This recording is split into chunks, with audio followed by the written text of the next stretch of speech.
जय भीम मित्रांनो, भाग 6 मध्ये आपण पाहिलं होतं की छत्रपती शाहू महाराजांनी डॉक्टर बाबासाहेब आंबेडकरांना पत्र पाठवलं होतं आणि त्या पत्रामध्ये सांगितलं होतं की मी रेसिडेंट साहेब बहादूर यांच्याकडून आलेल्या पत्राची नक्कल अवलोकनाकरिता पाठवलेली आहे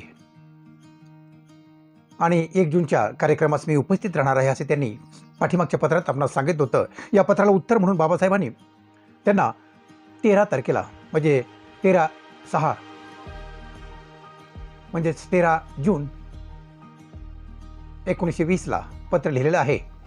क्रांतीची चळवळ 1920 मध्ये आपण भाग क्रमांक 6 पाहून झालेला आहे आणि आता क्रमांक भाग 7वा पाहतोय. या 7व्या भागामध्ये हे पत्र डॉक्टर बाबासाहेबांनी शाहू महाराजांना लिहिलेलं आहे. श्रीमन महाराज शाहू छत्रपती करवीर यांचे हुजुरांच्या सेवेशी मानगाव व नागपूर सभेत पास झालेला ठराव अनुसरून तारीख 26 जूनच्या दिवस आपला वाढदिवस म्हणून सर्वत्र साजरा करण्यात येणार आहे. त्याच दिवशी आपल्या आश्रयाखाली निघत असलेल्या मुकनायक स्पेशल काढण्याचे नियोजित झाले आहे. त्यास हुजुरांचा फोटो तसेच आपल्या कारकिर्दीचे उज्ज्वल साग्र रूपरेखा देण्यात येणार आहे.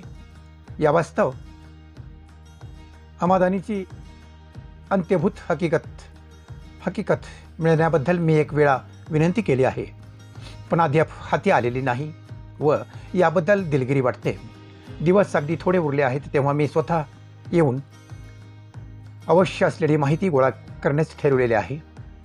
या उद्देशाने मी आज संध्याकाळी कोल्हापूरला येण्याकरिता निघत आहे. मंगळवारी संध्याकाळी पोहोचेन. हुजुरांच्या दर्शनाचा लाभ होईल अशी अपेक्षा करतो. आपला कृपाविलासी भीमराव आंबेडकर.